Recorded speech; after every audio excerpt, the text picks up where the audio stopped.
Title: Everyone said the Mafia Boss's suit was perfect. The seamstress cut one red thread and exposed the trap. Everyone in the private fitting room said Luca Moretti's black suit was perfect, except the plus-size seamstress standing near the hem basket. Elena Ward saw the red thread first. It was not beautiful. It was not decorative. It was not the expensive wine red accent Vivian Cross had requested for the inside pocket, the kind of secret luxury rich women like to describe as intimate when they meant branded. This thread sat under the left sleeve cuff, half hidden beneath black silk lining, pulled too tight against the grain. A panic stitch. No careful tailor put a panic stitch where skin touched pulse. Luca Moretti stood on the raised fitting platform before 3 bronze mirrors, motionless while people praised him. He was 43, clean-shaven, black-haired, broad through the shoulders, and so controlled that the room seemed to arrange its breathing around his silence. The suit made him look like a verdict. Black wool. Black waistcoat. White shirt. No tie yet. Heavy signet ring on his right hand. 2 bodyguards by the velvet curtains. 1 silver-haired advisor near the champagne tray. Mafia, not money. There was a difference. Money wanted attention. Mafia taught attention to kneel. Perfect, Vivian Cross said, circling him like she had bought the air around his body. Absolutely perfect. The designer beside her nodded too fast. The shoulder line is immaculate. The fall is clean, said the assistant tailor. The photographs will be unforgettable, said the wedding planner. Elena kept looking at the red thread. Vivian noticed. Her smile sharpened. Do you have a problem, Miss Ward? Elena lifted her eyes from the sleeve. She was 36, soft through the waist, strong through the hands, and tired in the permanent way women became tired when they had spent half their lives fixing rich people's emergencies while being spoken to like furniture. Her black work dress had chalk dust near one hip. A tape measure hung around her neck. A silver thimble sat on her thumb. Her dark curls were pinned back with 2 brass clips because bobby pins always slipped when the steam press ran hot. Yes, she said. That one word ruined the room's performance. Vivian laughed, lightly enough to sound expensive. She says yes. The designer gave Elena a warning look. Luca did not move. Only his eyes shifted, from his reflection to Elena's face. Vivian stepped closer to the platform. She wore white silk, diamond earrings, and the casual cruelty of a woman who had never needed to sew anything back together with her own hands. Miss Ward, she said, you are here because my primary tailor caught a fever. You are here to adjust trousers, press cuffs, and keep this afternoon from becoming inconvenient. You are not here to offer opinions. I'm not offering an opinion. Then what are you offering? Elena pointed at Luca's left sleeve. A warning. The bodyguard straightened. The assistant tailor inhaled. Vivian's smile vanished so quickly that Elena understood something important. Surprise could be faked. Irritation could be faked. Fear, when it arrived without permission, always told the truth. A warning, Vivian repeated. About a sleeve. About the red thread under the cuff. The designer turned pale. Luca looked down. The thread was almost invisible unless a person had spent years learning how cloth lied. In the mirror, it was just a dark red glint against black wool. In Elena's mind, it was louder than a scream. Explain, Luca said. His voice was quiet. It carried anyway. Elena stepped toward the platform. 1 bodyguard moved to block her. Luca lifted 2 fingers. The bodyguard stopped. Vivian gave a brittle laugh. Luca, this is ridiculous. She hems pants in the back room. She does not inspect security. Elena did not look at Vivian. She looked at Luca. May I touch the sleeve? The question changed his face more than the warning had. Not much. Luca Moretti did not give away much. But Elena saw the smallest tightening beside his mouth, a line pulling through memory. Men like him were touched all the time by people with permission and never by people they trusted. No one touches a suit while I am wearing it, he said. Then take it off. The room froze. Vivian whispered his name in horror, as if Elena had asked him to undress in church. Luca's eyes stayed on Elena. Why? Because I think someone opened the sleeve lining after the final press and closed it with a panic stitch.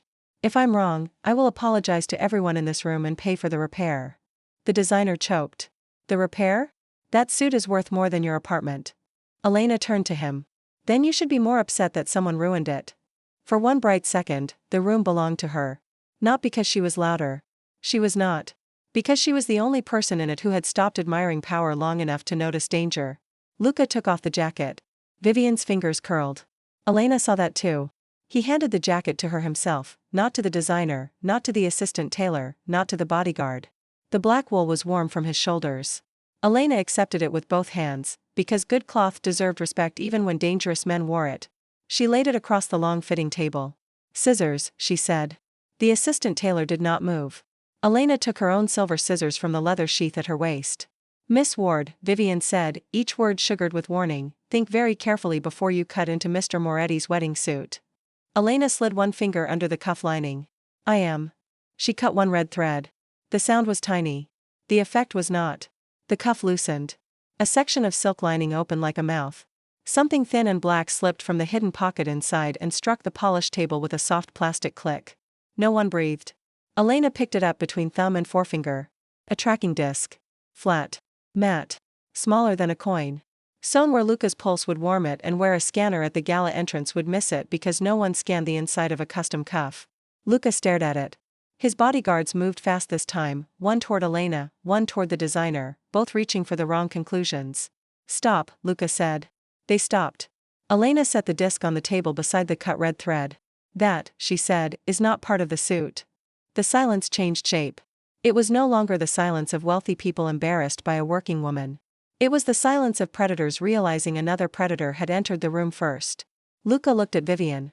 She lifted her chin. "I have never seen that before." Elena believed her. Not because Vivian was innocent. Because Vivian was too frightened of the wrong thing. Her eyes kept flicking not to the disc, but to the designer. The designer had started to sweat. Luca saw it. "Doors," he said. The bodyguard by the curtains closed them. The wedding planner made a small sound. "No one leaves," Luca said. Vivian's diamonds trembled at her throat. Elena folded the jacket carefully around the open sleeve, leaving the cut exposed. "There may be more," she said. Luca turned back to her. The room had been full of people dressed better than Elena, paid more than Elena, protected more than Elena, and trusted more than Elena. He looked at none of them now. "How many?" "I don't know yet." "Find out." It should have sounded like an order. From him, it almost did. Elena held his gaze. "Ask me." The bodyguards looked at each other. Vivian laughed once, too sharp. "Excuse me?" Elena did not blink. "You want my hands on every seam of your wedding clothes, Mr. Moretti. Ask me." Luca Moretti, head of the Moretti family, a man whose name changed restaurant reservations and police reports, stood shirt-sleeved on a fitting platform in front of a woman with chalk dust on her hip. For the first time since Elena had entered the room, his face changed enough for everyone to see. Not softness. Recognition. "Miss Ward," he said, "will you inspect every seam?" Elena picked up the red thread. "Yes." Chapter 1. The House of Vera did not look like a place where men got killed. It looked like a place where men learned to mistake their reflection for destiny. The building sat on a narrow street behind the old opera district, all cream stone, black awnings, smoked glass, and doormen who treated umbrellas like passports. Inside, private clients moved between fitting rooms with champagne flutes and inherited impatience. The front floor smelled of cedar hangers, steam, expensive soap, and the faint metallic bite of straight pins. Elena worked behind the second door. The back room had no champagne, no mirrors tall enough to flatter anyone, and no air conditioning that reached the pressing table after noon. It had 3 industrial machines, 1 steam press, a cutting table, bins of unfinished hems, and a radio that crackled whenever rain touched the alley antenna. Elena liked it better than the front. Cloth told the truth in the back room. Rich people lied in the front. She had not expected Luca Moretti to come in person. Men like him sent measurements, not bodies. They sent assistants with envelopes. They sent silent drivers carrying jackets in garment bags that cost more than her sewing machine. When they did appear, they arrived surrounded by people who handled the world before it could touch them. Luca had arrived at 3:02 p.m. with 2 bodyguards, 1 advisor, 1 fiancé, 1 designer, 1 wedding planner, and the smell of rain trapped in his overcoat. Elena had known who he was before anyone said his name. Everyone in the city knew. Luca Moretti owned no official throne. His name appeared on no restaurant sign, no hotel registry, no museum plaque. Yet when his car stopped outside, pedestrians found reasons to cross the street, and businessmen who owed him money remembered their mothers' birthdays with sudden religious devotion. His family ran protection through unions, clubs, shipping yards, private security, and whatever polite word newspapers used when they wanted to avoid being sued. Elena had no interest in him. That was what she told herself while pinning the cuff of his rehearsal dinner trousers. He had stood still while she knelt at a professional distance, his black socks perfectly plain, his shoes polished without vanity. Vivian Cross talked above them. The designer talked beside them. The planner talked at everyone. Luca said almost nothing. Elena noticed things because sewing had trained her to survive boredom. Luca carried tension in his left shoulder, not his right. His signet ring had been removed and placed on the side table before the jacket fitting. He disliked mirrors but watched doors and reflections. When Vivian touched his sleeve, he went still in a way that made Elena's needle pause. Not romantic stillness. The body remembering a lesson before the mind allowed it. Elena had learned those pauses from widows who brought in funeral dresses with lipstick still in the pockets, from brides who cried quietly while pretending alterations made them emotional, from old men who asked for suit jackets to be let out because medication had changed their bodies. Cloth sat against every secret people thought skin could hide. The red thread had appeared after the final jacket change. That mattered. The jacket had been clean when she steamed it in the back room at 2. She remembered because she had fixed one loose black stitch under the left cuff herself, using matching silk from the Vera drawer. Her stitch had been invisible. This one was not. Whoever added it had been skilled enough to open the cuff but rushed enough to close it wrong. That meant timing. It meant panic. It meant the trap had been set inside this building. Now the doors were closed, the tracking disc sat on the table, and Luca Moretti was looking at Elena as though the room had narrowed to the space between her scissors and his sleeve. Search the room, he told his men. No, Elena said. One bodyguard's head turned toward her slowly. She kept folding the jacket. Luca did not look angry. That was more dangerous than anger. No? Not first. Why? Because if the person who did this is still here, searching the room first tells them what you know and what you don't. Vivian folded her arms. She found one device and now she is security director. Elena looked at the designer's hands. He was rubbing his left thumb against the inside of his index finger. Tailors did that when checking for wax, chalk, glue, or blood too small to show. His nails were clean except for one crescent of red near the cuticle. Not blood. Thread dye. No, Elena said. I'm still a seamstress. Luca followed her gaze. Name, he said to the designer. Bastian Vera, the man said quickly. This is my house. Then your house has a rat. Bastian's mouth opened and closed. Elena set the tracking disc under the glass paperweight on the table.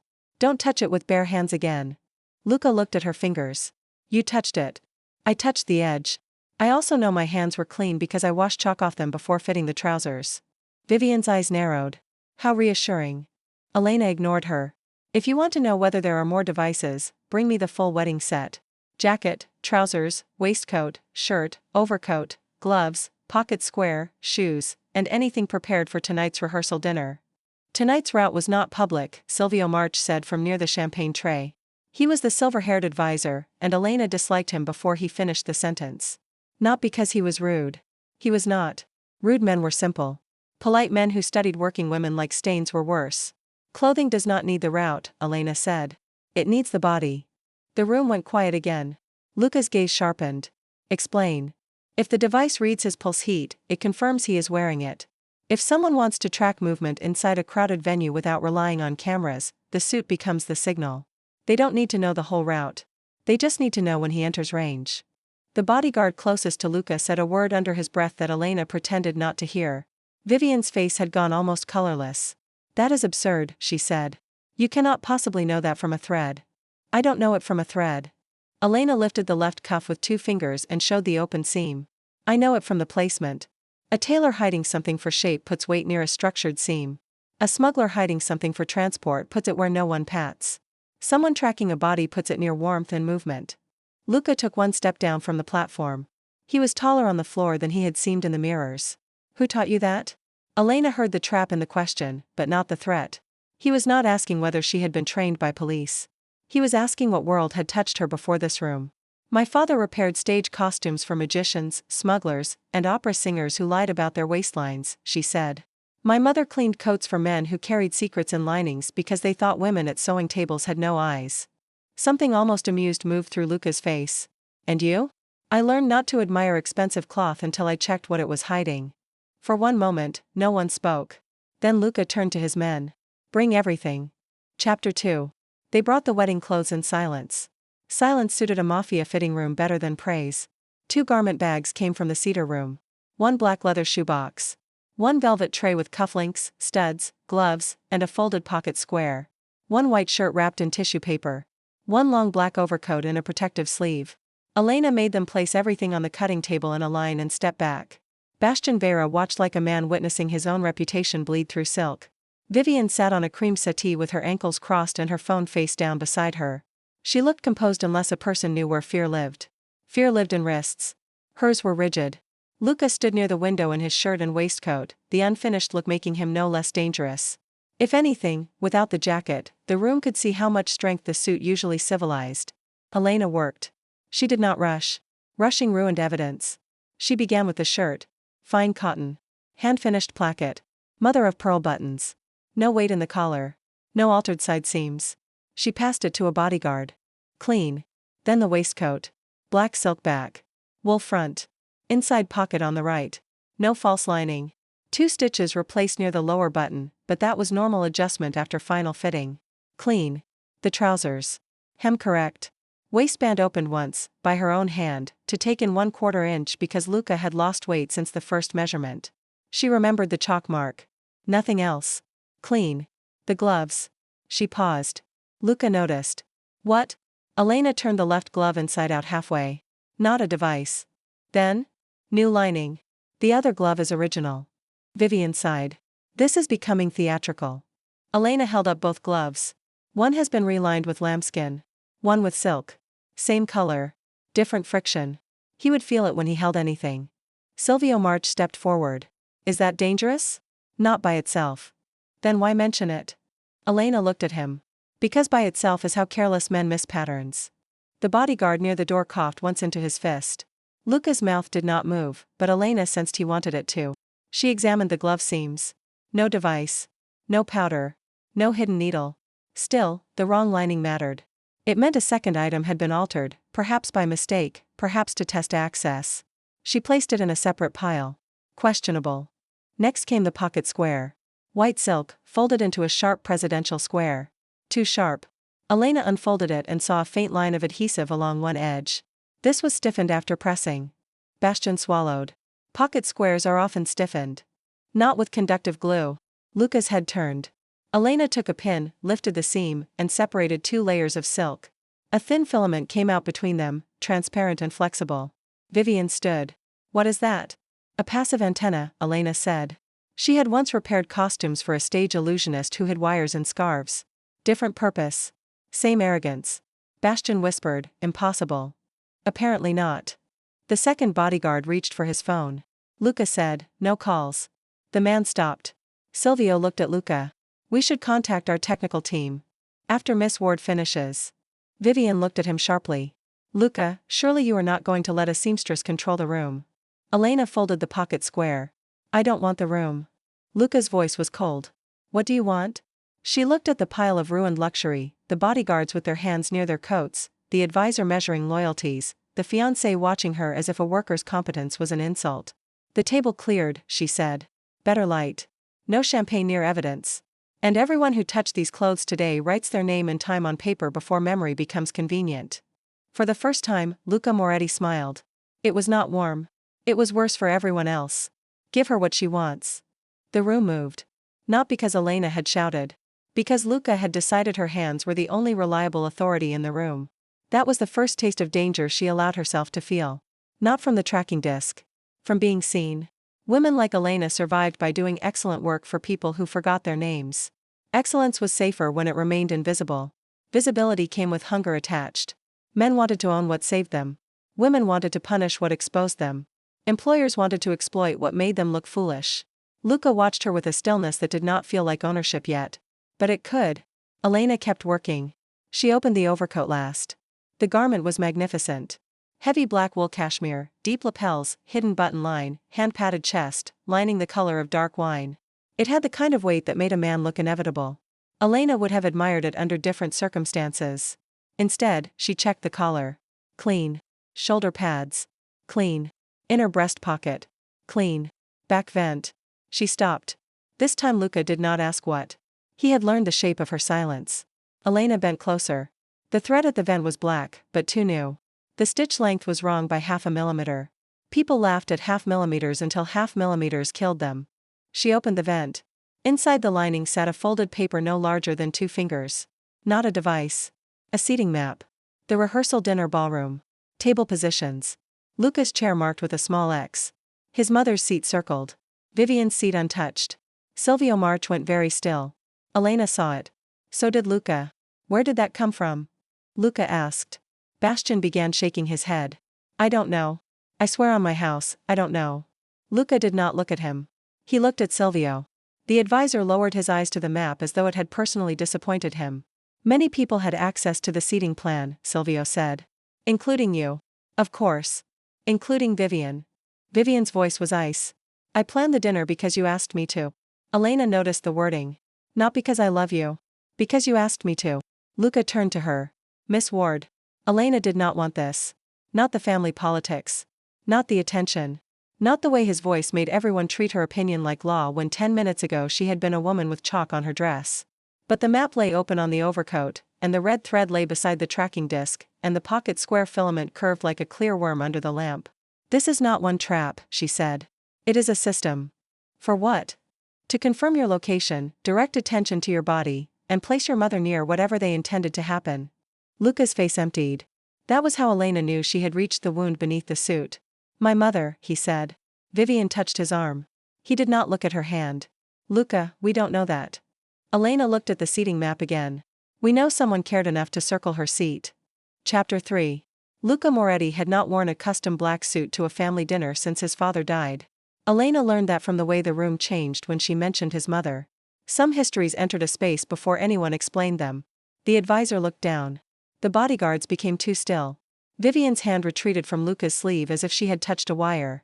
Luca walked to the window and looked down at the rainy street.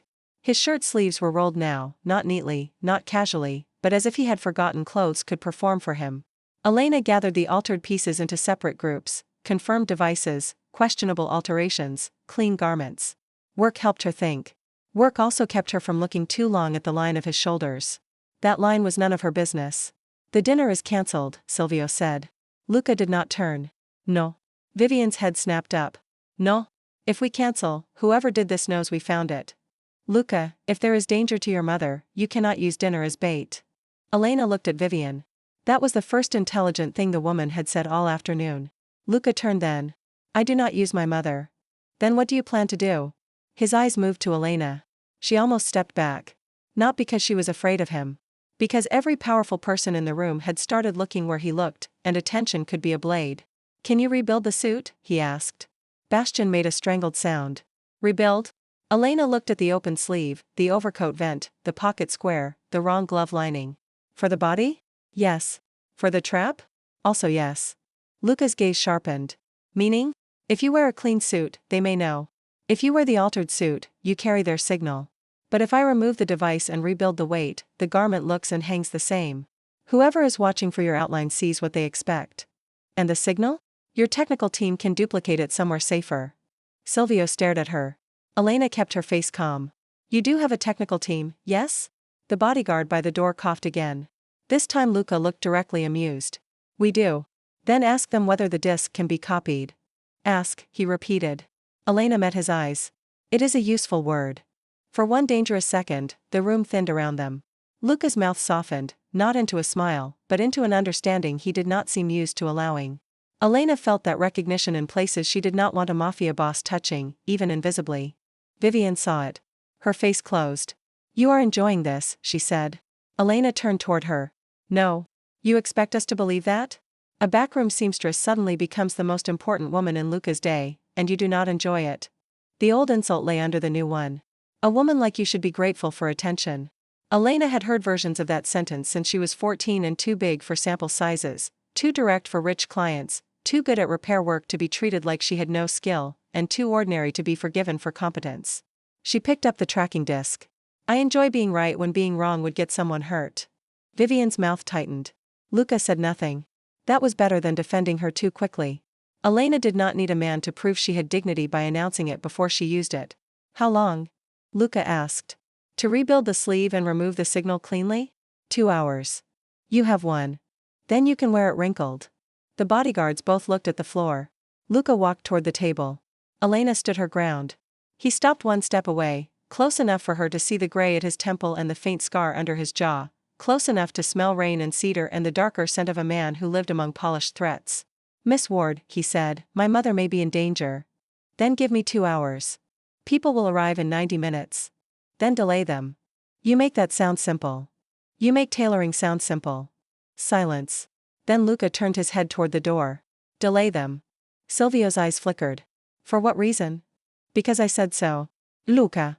Because, Luca said, his voice colder, my suit is not ready. The sentence landed with absurd elegance. Elena almost laughed.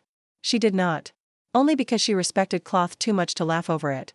The room shifted again. Calls were made from hallway phones under supervision. The technical team was summoned without being told why over unsecured lines. Bastian found better lamps and a second pressing cloth with trembling hands. Vivian watched Elena as if memorizing the size of her. Elena removed her work dress jacket and rolled her sleeves. I need the back room. Use this table, Bastian said. No. This room is for performance. I need tools. Luca nodded to the bodyguards. Take her. Elena looked at him. He caught himself. Show her, he corrected. The correction mattered more than it should have. Elena gathered the jacket, overcoat, pocket square, glove, and red thread into a clean garment bin. She took the tracking disc last, wrapped in a square of muslin, and placed it on top. As she passed Luca, he said her name for the first time. Elena. She stopped. He had not asked permission to use it. His eyes told her he knew that the instant it left his mouth. Miss Ward, he amended. Vivian looked between them. Elena felt the room storing the moment. Yes? If this is a trap for my mother, tell me before you tell anyone else. No. His eyes narrowed slightly. She held the garment bin. If it is a trap for your mother, I will tell the person whose life is in danger first, if she is in the building. The bodyguards forgot to hide their reactions. Silvio looked offended on behalf of hierarchy itself. Luca did not.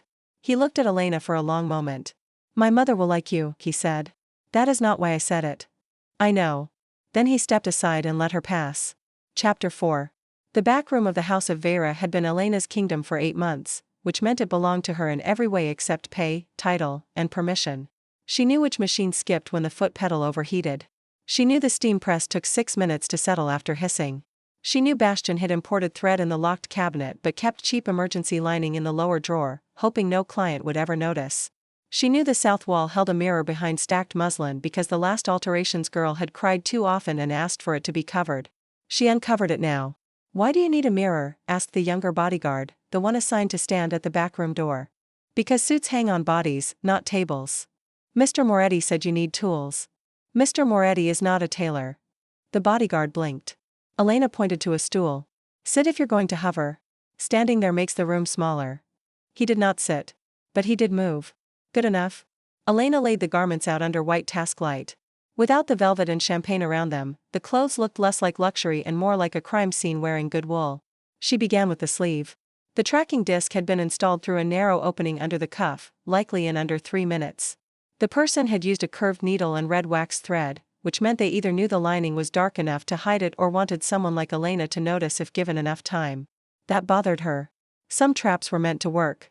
Some were meant to be found by the correct person. She photographed the seam with Bastian's work camera, printed the image on the old thermal printer, and marked stitch direction with chalk. Then she removed the device cavity and rebuilt the sleeve weight using thin layers of black interfacing cut to match the missing thickness. The younger bodyguard watched.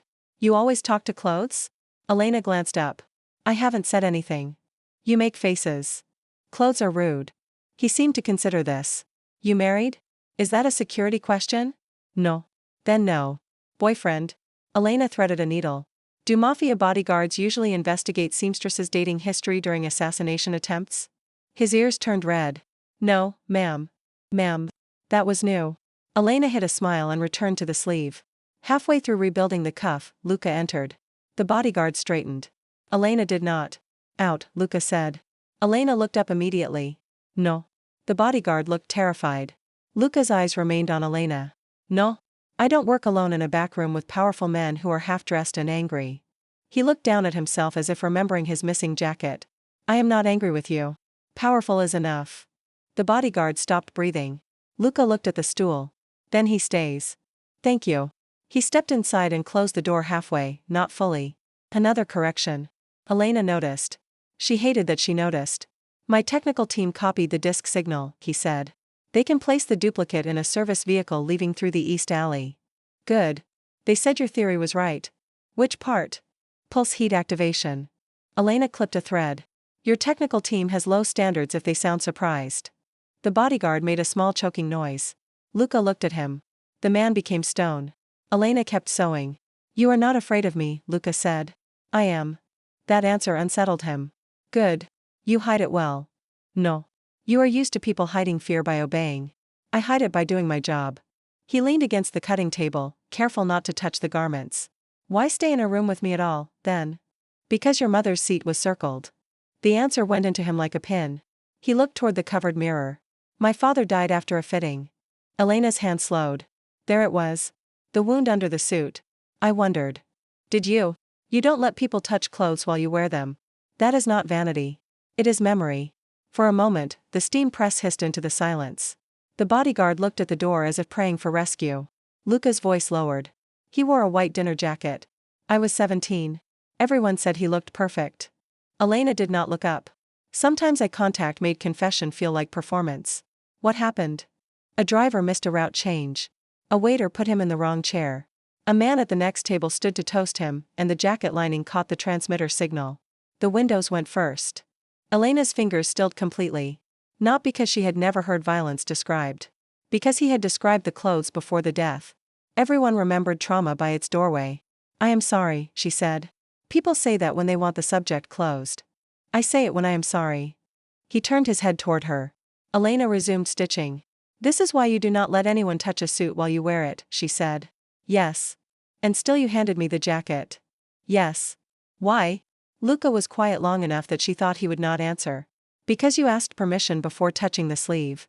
Elena pulled the thread through black silk. The small sound of it seemed louder than his confession. That should not be rare, she said. In my world, it is. Then your world needs mending. Something changed in him. Not softened. Aligned. As if she had used the correct word in a language he did not know he spoke. Can it be? Anything can be mended, Elena said.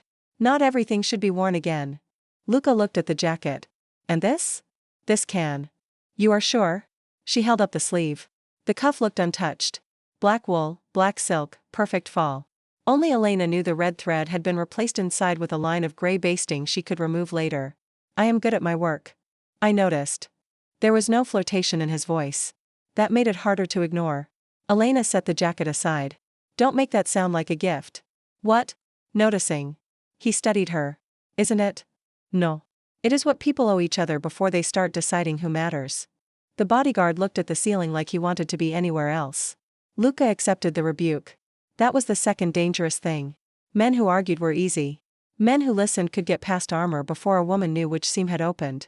Then I was late, Luca said. Elena met his eyes. Yes. Chapter 5. Luca's mother arrived 30 minutes before the delayed rehearsal dinner. Her name was Luca Moretti, and she did not enter rooms so much as correct them. She was 71, small, silver-haired, and dressed in charcoal silk with pearls that looked old enough to have disliked several governments. 2 younger women accompanied her, one a nurse and one a cousin, but Rosaria moved without needing either. Her cane was black lacquer, her eyes were sharper than any needle in Elena's kit, and when she saw Luca in shirt sleeves in the back room, she stopped. Someone finally undressed your pride, she said. The younger bodyguard coughed again. Luca crossed the room and kissed his mother's cheek. Mama. Do not mama me. Why is your jacket on a work table and why does Miss Ward look like everyone has been foolish? Elena liked her immediately. Because everyone has been foolish, Elena said before she could stop herself. Rosaria turned. Silence fell. Then the old woman smiled. Good. Tell me which fools are mine. Luca sighed. Mama. No. If my seat is circled on a secret map, I prefer to be included in the conversation. Elena looked at Luca. He remembered. If it is a trap for your mother, I will tell the person whose life is in danger first. He gave one short nod. Elena showed Rosaria the map, the red thread, the tracking disc, the pocket square filament, and the wrong glove lining. She explained each one without drama. Rich people often needed drama to believe a thing mattered. Rosaria did not. She watched the evidence, not the storyteller. And the dinner? Rosaria asked. Still happening, Luca said. Rosaria's eyes cut to him. With me as bait? No. Then with whom? Luca did not answer quickly enough. Elena did. With the suit. Rosaria turned to her. Elena pointed at the rebuilt jacket. They need the signal and the seating position. We can give them false signal and false seating without putting you in the marked chair. Luca's gaze moved to Elena. She ignored the heat of it. Rosaria leaned on her cane. Who are you? Elena Ward. Seamstress. No. Elena blinked. No? That is what you do with your hands. I asked who you are. The room waited. Elena could have said daughter of a dead costumer, tenant behind a laundromat, woman whose rent had gone up twice in 1 year, person who knew how to turn old clothes into something a widow could bear to wear again. She could have said nobody, because that was the answer powerful rooms expected from women in the back. Instead, she said the truth that had survived longest. Someone who hates seeing good work used for ugly purposes. Rosaria studied her. You will sit near me tonight. Luca's head turned. Absolutely not. Elena and Rosaria both looked at him. He corrected himself faster this time. It may not be safe. Rosaria tapped her cane once. Then perhaps you should ask Miss Ward what she thinks. The bodyguard at the door looked like he might need medical attention from suppressed laughter. Luca's jaw tightened. Elena almost pitied him. Almost. Miss Ward, he said carefully, would you consider observing the dinner from a position near my mother if we can protect you without interfering with your work? Rosaria gave an approving hum. Elena thought about saying no. The sensible answer was no. She could rebuild the garments, hand over evidence, and return to the back room before Vera fired her for embarrassing a client. She did not belong at a Moretti rehearsal dinner. She did not belong near women in diamonds who would look at her body, her dress, her hands, and decide her place before she spoke. Then she looked at the seating map. Rosaria's chair circled. Yes, Elena said. Luca did not like it. He accepted it anyway. That mattered. The dinner was held upstairs in Vera's private salon, a room designed for wealthy clients who wanted their tailoring to come with candlelight and expensive witnesses. A long table ran beneath Murano chandeliers. Black roses sat in low silver bowls. Place cards marked alliances disguised as family. At one end, a trio played music soft enough to be ignored. Elena stood near Rosaria's chair in a borrowed black jacket from the staff closet, her own silver scissors hidden in the pocket, the red thread wound around a card inside her palm. Luca wore the rebuilt suit. It fit perfectly. Not because Vera deserved credit. Because Elena had made danger hang like elegance. When he entered, the room turned to him with the relief people felt when power arrived in a shape they understood. Black suit. White shirt. No tie. Overcoat carried by a bodyguard. His expression unreadable. Vivian entered beside him. She had changed into deep emerald. Elena hated that the color looked beautiful on her. Beauty was not virtue. Elena knew that. Still, it annoyed her when villains dressed well. Bastian Vera fluttered near the wall, pale and damp at the temples.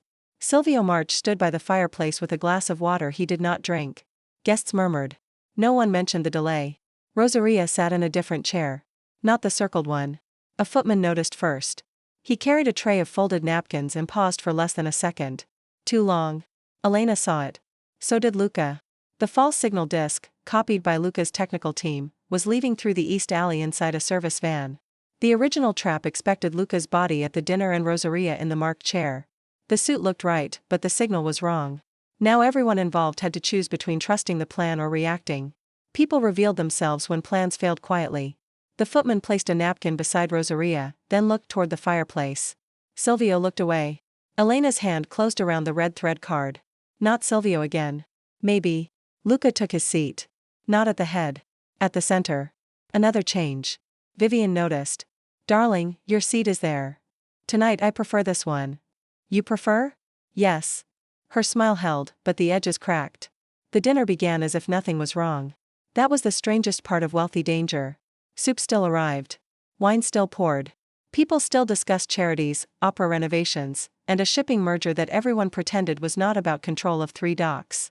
Elena stood behind Rosaria, watching hands. Hands betrayed more than faces. The footman with the napkins touched his left cuff twice. Bastian twisted his ring. Vivian held her fork too tightly. Silvio's hand stayed relaxed. Too relaxed. Rosaria spoke without turning her head. You are staring holes into my guests. Elena leaned closer. Your guests brought holes with them. Rosaria smiled into her soup. Good girl.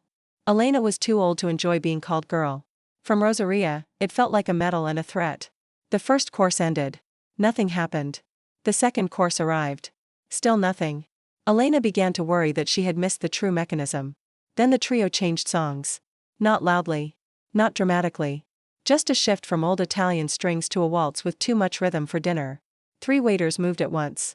One took Rosaria's water glass. One leaned behind Luca with wine. One approached the empty marked chair carrying a silver cloche. The chair was empty. The waiter hesitated. Under the cloche, something ticked once. Elena moved before anyone else understood the sound. She grabbed the edge of the tablecloth with both hands and yanked. Not the whole cloth. A seamstress did not yank blindly. She pulled the hemmed corner toward the empty chair, using the linen's weight to slide the silver cloche away from Rosaria and toward the open aisle. The cloche tipped. A small black device rolled out, blinking red. The room exploded into motion. Bodyguards drew inward. Guests screamed. A chair overturned. Vivian stood so fast her wine spilled across the table. Luca moved toward his mother. Elena moved toward the device. No! Luca shouted. She ignored him. Not because she wanted to be brave. Because the device was wrapped in fabric. Fabric she recognized. The wrong glove lining. She dropped to one knee, caught the device with a folded napkin, and pinned the loose fabric tail under the leg of the empty chair. Not touching the metal. Not pressing the center. Not letting it roll under the table where panic would do the work for it. Luca reached her in 2 strides. Elena. Don't touch it. Move away. Ask. His face went white with fury and fear. Not at her. For her. That distinction mattered, but not enough to move her while the blinking light accelerated. Miss Ward, he said, each word forced through control, please move away from the device. In a second. Now. The fabric is the trigger guard. If I move, it rolls. His eyes went to the lining pinned under the chair leg. The technical team rushed in from the service door with equipment Elena did not know and did not need to know. One of them crouched beside her. Who stabilized it? She did, Luca said. The man looked at Elena. Don't move. I guessed that. 3 minutes lasted longer than some years. When the technical man finally removed the device and sealed it in a hard case, the room began breathing again in ugly pieces. Luca helped Elena stand. His hand closed around her elbow, firm and warm. She looked at it. He let go immediately. Sorry.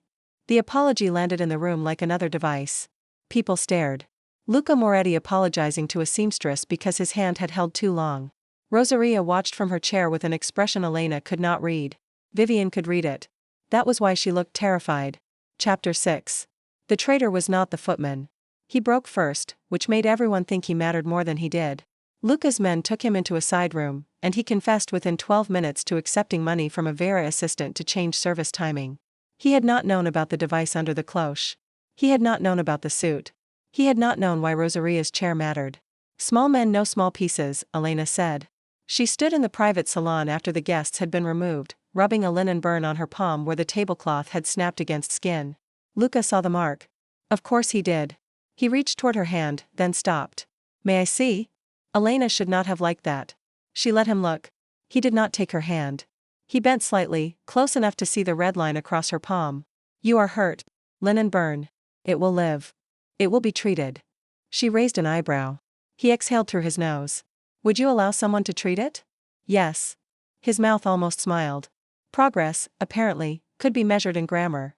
Rosaria sat near the fireplace with a blanket over her knees and a cup of tea untouched beside her. She had refused to leave the building until she understood which idiot wanted dramatic timing with the second course. Elena respected that. Vivian sat across from Luca, pale but composed, with one bodyguard behind her and another at the door. Bastian Vera cried twice and denied everything 3 times. Silvio March remained calm. Too calm. Elena kept watching him. Luca noticed. You think Silvio knew? The room shifted. Silvio's eyebrows rose. Luca, grief has made you insult your oldest friend before. I hoped age had improved you. Luca's face closed. Elena saw the hit land. Oldest friend. Father's death. Age. Silvio knew where to press. Elena walked to the table and picked up the wrong glove lining, now sealed in a clear evidence bag. The technical team had removed the trigger mechanism, but the fabric remained. May I ask Mr. March a question? Silvio gave a polite smile. Of course. I admire anyone brave enough to yank a tablecloth in a room full of armed men. Did you know Luca's father wore a white dinner jacket when he died? Luca went still. Silvio looked at her for half a second too long. Everyone knew. Did everyone know the inner lining was replaced before that dinner? The room went cold. Luca turned slowly. Silvio's smile did not move. I have no idea what you mean. Elena looked at Luca. You said windows went first. His eyes narrowed with memory. Yes. What did people say caused the signal? A transmitter in the table arrangement. Maybe. But if his jacket lining had been altered the same way this glove was, the signal could have responded to movement when he stood for the toast. Different decade, older device, same principle. Silvio laughed softly. You are reconstructing a murder from a glove. No, Elena said. I am recognizing a tailor's habit. And what habit is that? Someone who does not sew replaces lining in pairs. They think symmetry means matching color. A tailor knows symmetry means matching behavior. Rosaria's cup rattled softly against its saucer. She had understood first. Elena held up the glove. This left glove was relined. The right was not. That is not a tailor's alteration. That is a repeat of someone who hides a mechanism in one side and assumes no one with authority will notice the difference. Luca looked at Silvio. The advisor no longer looked amused. Careful, Silvio said. Elena almost smiled. There it was. The first honest word he had spoken. With stitches, always. Luca's voice was quiet. Did my father's jacket have one altered lining? I was not his tailor. Did it? Silvio looked at Rosaria. That was his mistake. Rosaria stood. The nurse moved toward her, but the old woman raised one hand. I kept his jacket, she said. Luca's face changed. Mama. You would not look at it. I could not burn it. So I kept it. Silvio's jaw tightened. Elena felt the room pivot. Where? Luca asked. In the cedar trunk at the villa. Silvio said, after all these years, any evidence would be meaningless. Elena answered before Luca could. Not to cloth. Everyone looked at her. Cloth remembers hands, she said. Oil, thread, needle angle, old repairs, wrong lining, scorched direction. Maybe not enough for a court. Enough for a family. Silvio's face hardened. The mask did not fall. It became unnecessary. You have had an exciting afternoon, Miss Ward, he said. Do not mistake adrenaline for wisdom. Luca stepped between them. Not blocking Elena's view. Blocking Silvio's access. Speak to her like that again, Luca said, and age will not protect you. Elena felt the old room respond to his violence. She did not enjoy it. She did understand its use. Silvio looked at Luca for a long time, then at Rosaria, then at Vivian. Vivian lowered her eyes. Ah! There it was. Not guilt. Knowledge. Elena moved closer to the table. Miss Cross, she said, who chose the pocket square? Vivian's head lifted. Luca turned.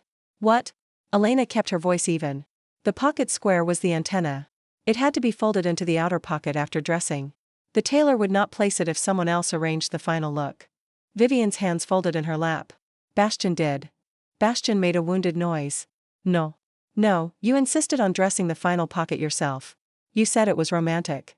Silence. Vivian closed her eyes. When she opened them, she looked not at Luca, but at Silvio. You said it would only expose him. Rosaria sat down slowly. Luca did not move. Vivian began to cry without looking ugly, which Elena found deeply unfair. You said the old guard would panic if Luca appeared weak. You said no one would be hurt.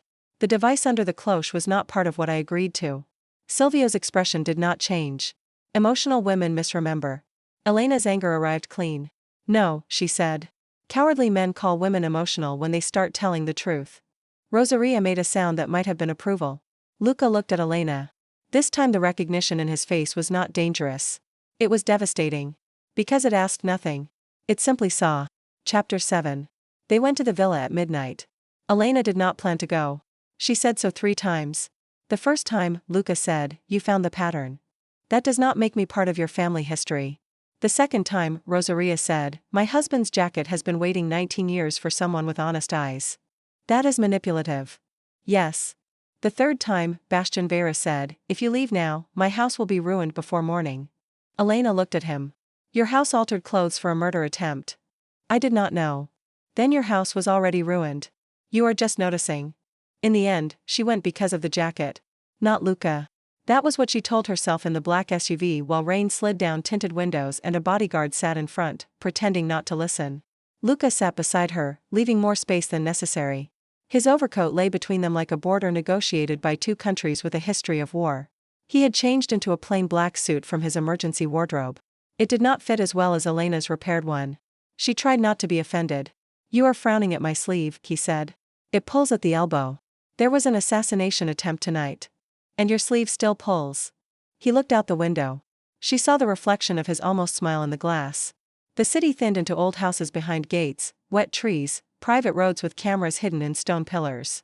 Elena had grown up 5 miles from neighborhoods like this and had never been invited past a service entrance unless she carried a garment bag. The Moretti villa was not the largest house she had seen. It was worse. It had restraint. Old brick, dark ivy, iron balconies, warm windows, guards who did not speak. Money shouted.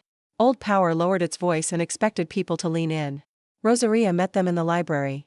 She had arrived before them and changed into a black house dress, pearls removed, cane replaced by a carved wooden one. On the central table sat a cedar trunk. Luca stopped at the doorway. Elena felt him stop. She looked at him. The mafia boss who had held an entire salon still with 3 words now looked like a 17-year-old boy standing outside a room where his father had not come home. Rosaria saw it too. Her face softened. "You do not have to look," she said. Luca's jaw worked once. "Yes," he said. "Ido." Elena stepped toward the trunk, then stopped. "May I?" Rosaria nodded. Elena opened it carefully. Cedar, tissue, old wool, grief. The white dinner jacket lay inside, wrapped in unbleached muslin. Time had yellowed the fabric slightly. One sleeve bore a faint scorch mark near the cuff. The left side of the lining had been opened and resewn years ago by someone who had wanted the repair hidden from a grieving family, not from another tailor. Elena did not touch it immediately. Some garments were bodies after bodies were gone. "I need clean gloves." They appeared within seconds. She put them on and lifted the jacket from the trunk. Luca looked away. Then looked back. Elena laid the jacket flat under the library lamp. "Left lining altered," she said softly. Rosaria closed her eyes. Luca stood very still. Elena examined the stitch direction. The thread was aged, cream silk, slightly too heavy. Needle angle entered from left to right, awkward on the inside curve, as if sewn by someone right-handed but reaching from the wrong side. Not a professional finish. She checked the right lining. Original. She looked at the left pocket. A faint residue sat inside the seam, greenish under age. "There was something here," she said. Rosaria opened her eyes. Luca's voice was rough. "A device? Likely. Removed after. By whom?" "Someone with access before the jacket was stored." Rosaria whispered. "Silvio handled the clothes after." The room seemed to drop. Luca turned away, one hand braced on the library mantel. Elena did not rush him. Men in his world probably expected grief to become anger immediately because anger was useful. This was not anger yet. This was an old floor giving way. Rosaria sat in the nearest chair. "He told me keeping the jacket was foolish," she said. "He said grief should not sleep in cedar." Elena looked at the altered seam. "He wanted it gone. And I kept it because I was stubborn." "Good." Rosaria laughed once, broken and proud. Luca turned back. His eyes were not wet. That almost made it worse. "Can you prove it?" Elena hated the question because she understood the hope inside it. "I can prove the lining was altered by someone who was not your father's tailor. I can show the method matches tonight's wrong glove and hidden sleeve. I can identify hand habits if the same person sewed both, but I need samples from Silvio's side. Old repairs, handkerchiefs, anything he mended himself." Luca looked at one of his men. The man left. Elena removed one glove and flexed her fingers. Her linen burn hurt now. The adrenaline had worn thin. Luca saw it. "You need rest." "So do you." "I am not the one who stopped a device under a dinner table."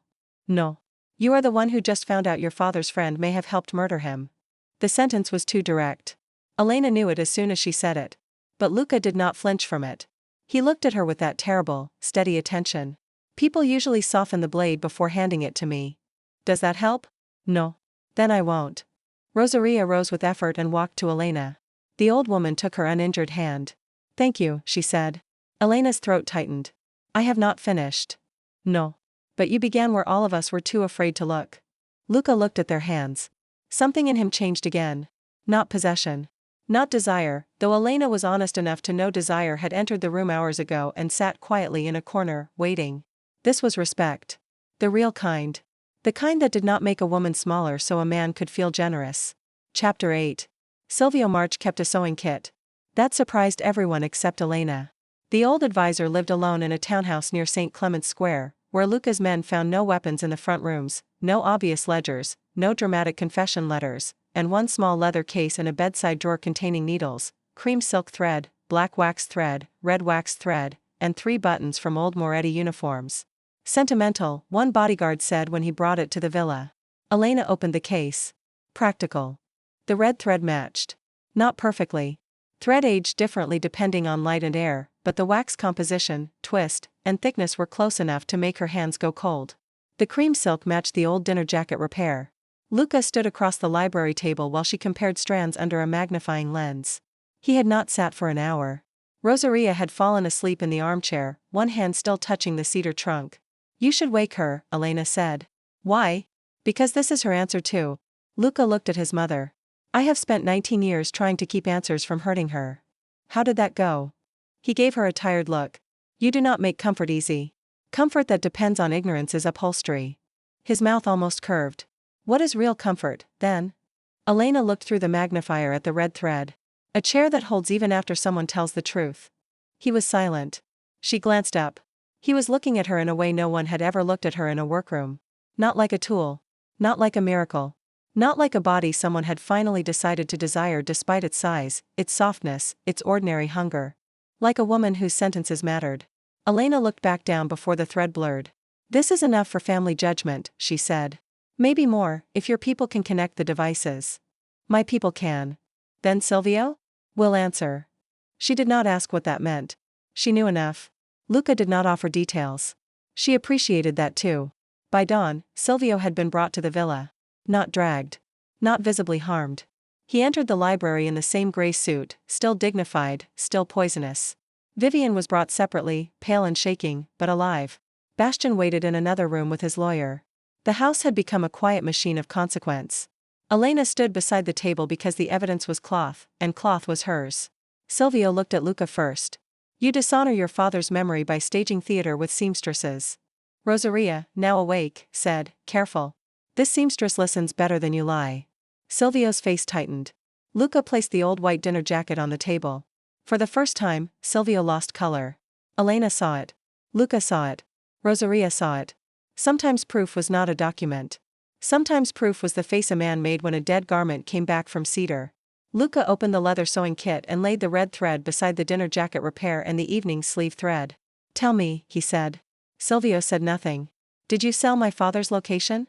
Silvio looked at Rosaria. Your husband was going to ruin us. He wanted treaties with men who would have eaten this family alive. Rosaria stood. So you helped kill him. I preserved what he built.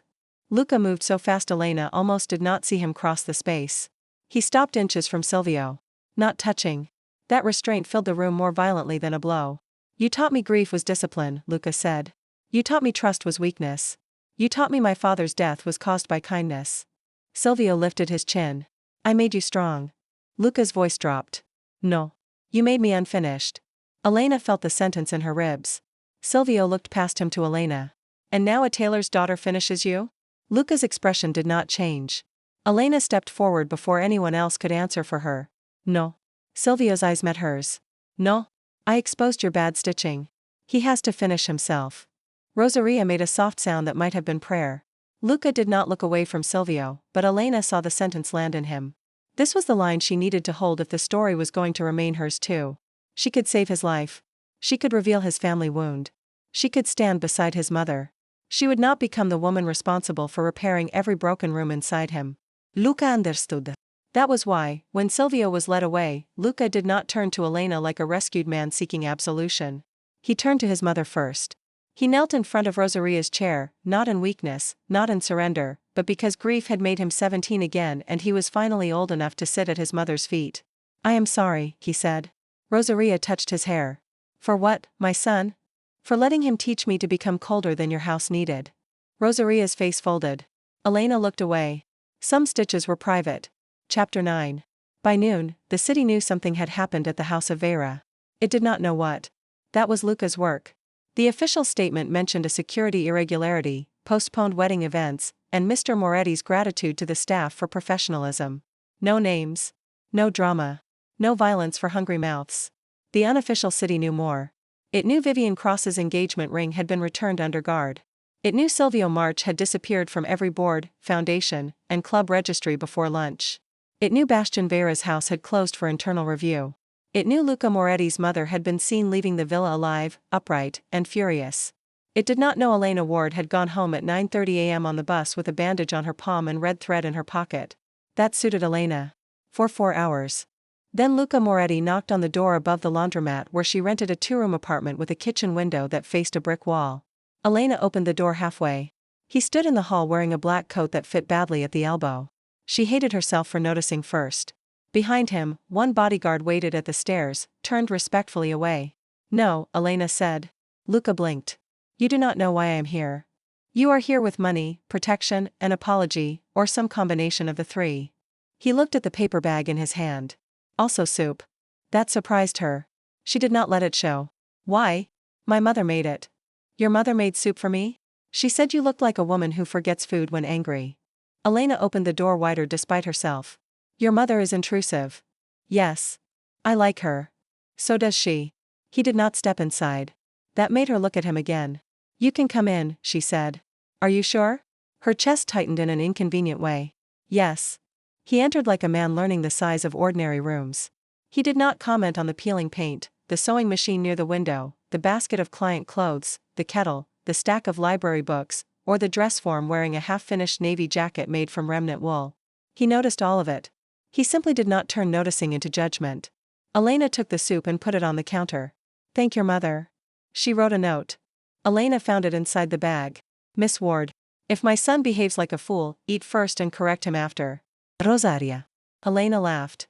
Luca watched the sound as if he had not expected laughter to live here. "What?" she asked. "Nothing." "That was not nothing.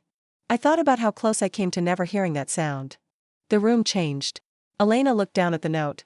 "That is dangerous." "What is?" "Making yesterday romantic because it scared you."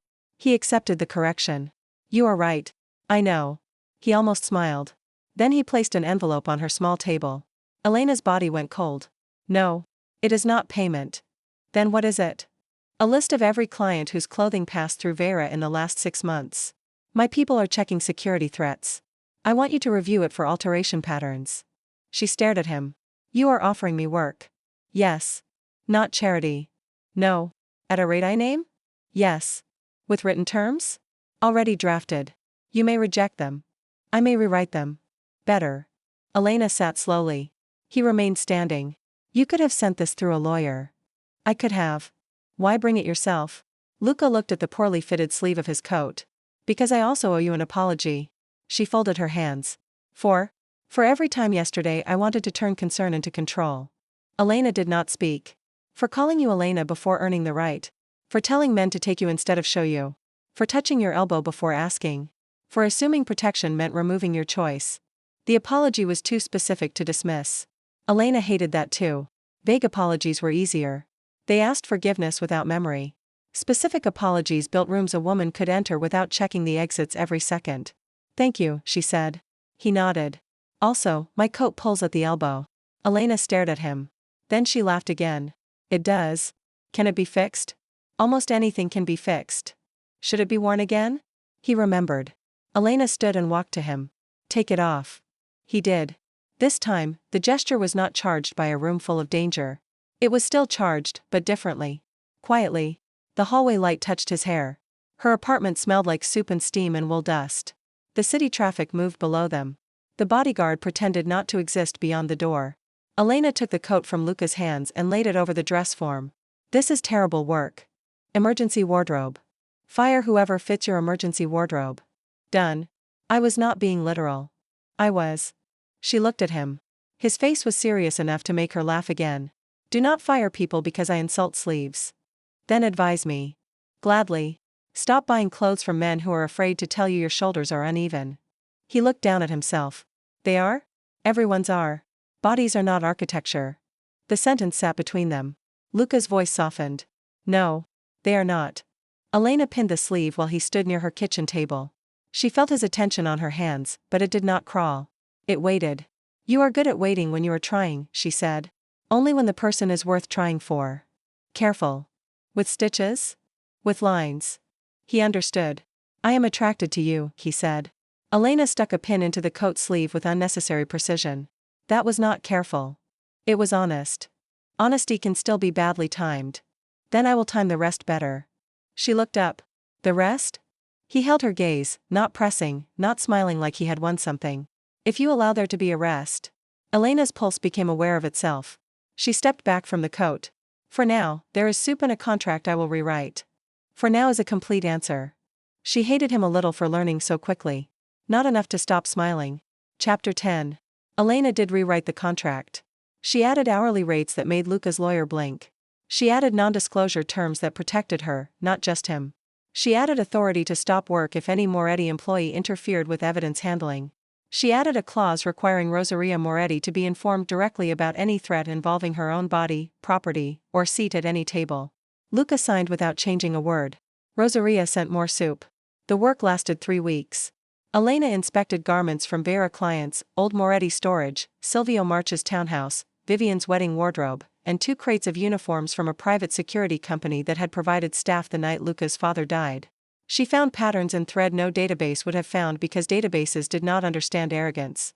Silvio's alterations always entered from the wrong side on inner curves. He favored waxed thread heavier than the fabric required.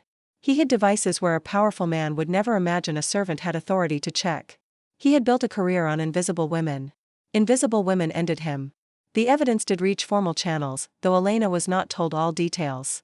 Luca did not narrate violence to impress her. He did not ask her to approve revenge. He did not bring blood to her doorstep and call it devotion. That was one reason she kept opening the door. Another was that his sleeves improved. He came by twice a week, always with notice, always with a bodyguard who remained downstairs unless invited, always with some practical excuse. A contract question. A garment sample. A note from Rosaria. Once, a replacement bulb for the hallway light because he had noticed it flickering and asked the landlord before touching it. Elena did not mistake restraint for innocence. Luca Moretti was still dangerous. She saw it in the phone calls he did not take in her apartment, in the men who straightened when he entered the tailor's back room, in the way newspapers changed language around his family's name. He had not become soft because he learned to ask permission. That was not what she wanted. Comfort Mafia did not mean safe because the man had no teeth. It meant safe because his teeth were turned away from her by choice. The first time he asked her to dinner, she said no. He accepted it. The second time, she said not yet. He accepted that too. The third time, he brought Rosaria, which was cheating. It is not dinner, Rosaria said, sweeping into Elena's apartment with a basket of bread and tomatoes. It is supervision. Elena opened the door fully. Of whom? Both of you. They ate at Elena's small table because Rosaria refused the larger Moretti dining room. Men behave badly under chandeliers, she said. Luca looked personally accused. Elena sliced bread and tried not to laugh. That evening changed something. Not dramatically. No thunder. No confession under rain. Just Rosaria telling stories about Luca as a boy who hid under sewing tables because his father's tailor gave him sugared almonds. Luca pretending not to be embarrassed. Elena discovering he liked tomatoes with too much salt. The city outside cooling into night. After Rosaria left with her driver, Luca remained at the threshold. I should go. Yes. He looked at her. May I ask something before I do? You may ask. If I ask you to dinner again, should I keep expecting no? Elena leaned against the doorframe. Do you want strategy or truth? Truth. I am not afraid of dinner with you. His eyes shifted. But? I am afraid of becoming a story your world tells about how the seamstress saved you and was rewarded with a powerful man. He absorbed that. How should the story be told?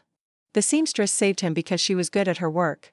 The powerful man became interesting only after he learned she was not a reward either. Luca's face changed.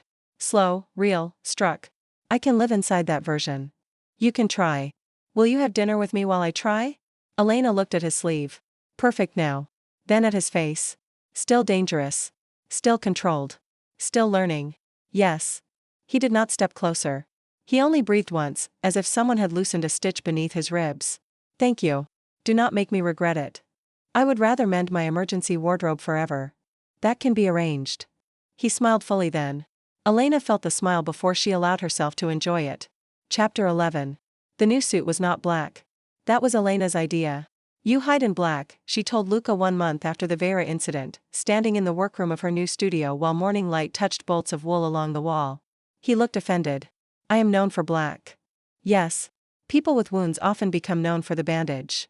Rosaria, seated near the window with tea, made an approving sound.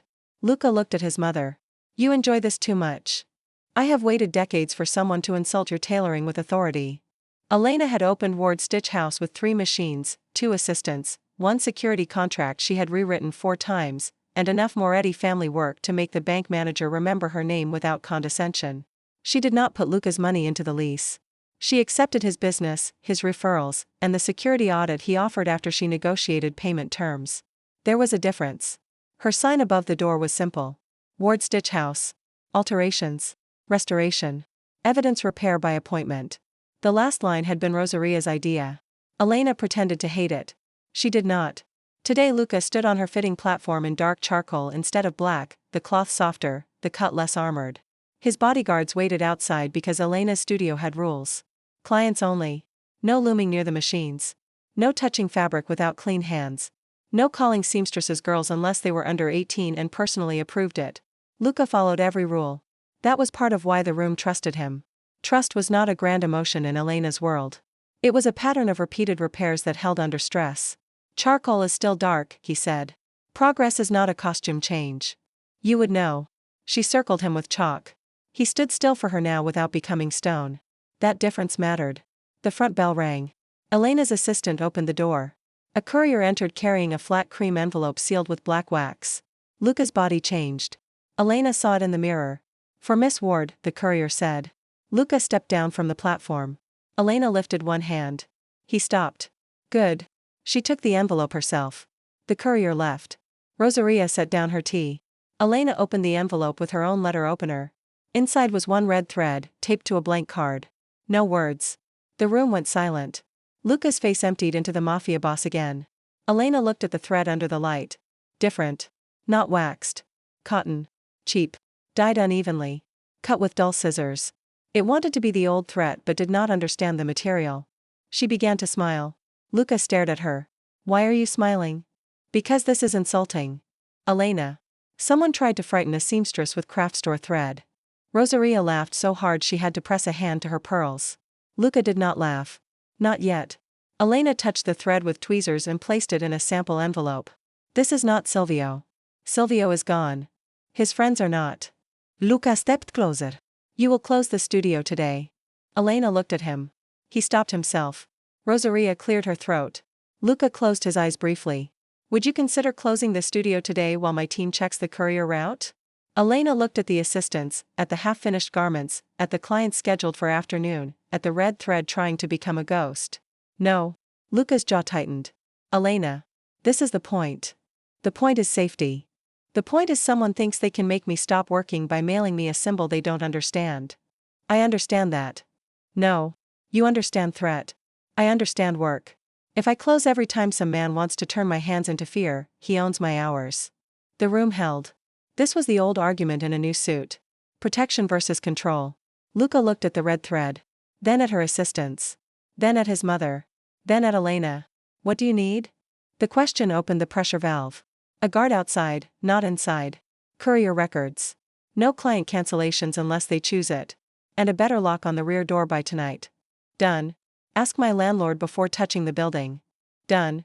And stop looking like you want to put me in a safe. I do want that. Elena's chest softened despite herself. I know. But I will not. Good. He looked at her for a long moment, in front of Rosaria, her assistants, the mirrors, the bolts of wool, and the red thread that had failed to frighten her properly. I love you, he said. The room forgot how to move. Elena's heart did something ridiculous and inconvenient. Rosaria looked at the ceiling as if thanking several saints. Luca did not step forward. He did not make the words a claim. He did not demand an answer in the same breath. That was why Elena could breathe. That was badly timed, she said. Yes. In front of my employees. Yes. While wearing an unfinished suit. Unfortunately. And after receiving a threat. I am aware. She looked at him. Say it again later. His eyes changed. Later when? When I am not holding cheap thread from an idiot. Rosaria made a strangled sound that might have been laughter. Luca nodded. Later. Elena turned back to the suit. Platform. He obeyed. Her assistants stared. What? Elena asked them. The younger one smiled. Nothing. Then based the navy hem before it phrase. Work resumed. That was how Elena knew she was winning.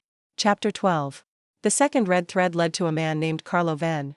Carlo had never mattered enough to become a villain in a better story. He had worked under Silvio, carried messages, arranged introductions, and confused proximity to power with power itself. After Silvio fell, Carlo tried to collect loyalty from men who had never respected him. Sending Elena the thread was his attempt at theater. The theater failed. Luca handled him quietly.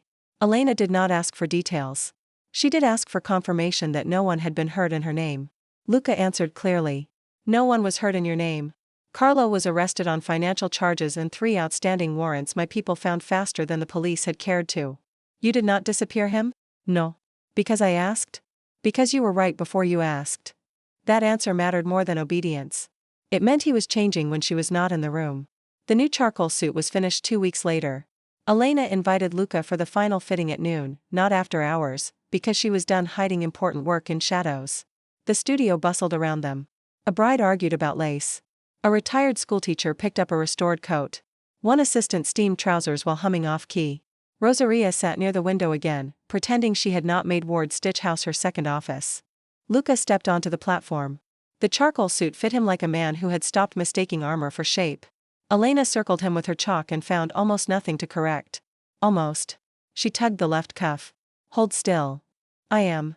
You are anticipating criticism. That is still. No. That is emotional tailoring. Rosaria murmured, she has you there. Elena opened the cuff lining. Inside, by her own hand, she had sewn one line of red silk. Not visible from outside. Not a panic stitch. A signature. Luca saw it in the mirror. His face stilled. Elena. Before you become sentimental, it is properly sewn. He turned his wrist slightly. What does it mean? It means someone checked. His eyes lifted to hers in the mirror. The room continued around them, alive with ordinary noise. Steam. Scissors. Voices. Cloth moving over tables. No one froze because a powerful man had feelings. No one bowed because he was learning to have them honestly. And if I forget, he asked softly. Forget what? That being checked is not the same as being trapped. Elena stood beside him in the mirror. Then look at the sleeve. He breathed out. I love you, he said. Later. As promised. No thread in the room. No cheap thread. No device under a cloche. No mother in danger. No dead father waiting in cedar. Just a woman with chalk on her fingers and a man in a suit she had made less like armor. Elena looked at him for a long moment. She could say not yet. He would accept it. That was one reason she did not need to. I love you too, she said. Rosaria dropped her teaspoon. One assistant gasped. The bride near the lace rack whispered, oh my God. Elena closed her eyes. Everyone heard that. Luca's smile was slow and helpless. Yes. Do not look pleased. I am trying not to. Try harder. No. The no was gentle enough to be a kiss before the kiss. Elena stepped closer first. That mattered. She touched his lapel, the one she had shaped with steam, patience, and no illusions. He bent his head, not down to claim her, but toward her, waiting for the final inch to belong to her. She gave it. The kiss was not dramatic enough for the stories people would tell later. It was better. It was warm, careful, public without being performed, and brief enough that her assistants could pretend to return to work before completely failing to do so. Rosaria clapped once. Finally. Elena broke the kiss and looked at her. You are banned from the studio. No, I am not. No, Luca said, straight-faced. She is not. Elena looked between them. This family is impossible. Luca touched the inside of his left cuff, where the red thread rested hidden against his wrist. It is being mended. Months later, when people spoke of the House of Vera scandal, they remembered the glamorous details incorrectly. They said a seamstress found a bomb in a suit. They said Luca Moretti fell in love because a woman saved his mother. They said Vivian Cross vanished to Europe, Silvio March died in prison, Bastian Vera sold his house, and Rosaria Moretti started wearing Ward stitch house jackets with a smugness usually reserved for royalty. Some of that was true. Some was not. Elena did not correct every story. She was busy. Ward stitch house became known for impossible restorations and confidential inspections. Widows brought jackets. Brides brought dresses. Men who had once ignored seamstresses began listening when Elena said a seam pulled wrong. She hired women who had been told their hands were ordinary and taught them how to read cloth like testimony. Luca came by often, sometimes for fittings, sometimes for lunch, sometimes to sit in the front chair near the window and read while Elena worked late. He still looked dangerous there. He always would. But the danger no longer demanded the room perform fear. It waited outside the circle of lamplight, turned outward, useful. One evening, after closing, Elena found him standing by the cutting table, looking at the framed red thread sample she had mounted on the wall. Not the cheap one. The first one. The panic stitch. Beside it, in a smaller frame, was the line she had removed from his charcoal sleeve and replaced during its first annual repair. A new red thread sat inside the cuff now, as clean as the first signature, as steady as a pulse. Do you ever regret cutting it? He asked. Elena hung her measuring tape on the hook. The first red thread? Yes. No. Even with everything that followed? She walked to him. Especially with everything that followed. He looked down at her. Why? Elena touched the framed thread. Because everyone else said the suit was perfect. His hand found hers, slowly enough for her to refuse if she wanted. She did not. And you? He asked. She smiled. I saw where it was lying. Outside, rain began against the studio window, soft as steam. Inside, the machines were quiet, the cutting table clear, the mirrors dark with evening. Luca's charcoal suit hung from his shoulders in the way good clothing did when it no longer had to pretend the body beneath it was invulnerable. Elena turned his left wrist and checked the cuff. The red thread held. So did they.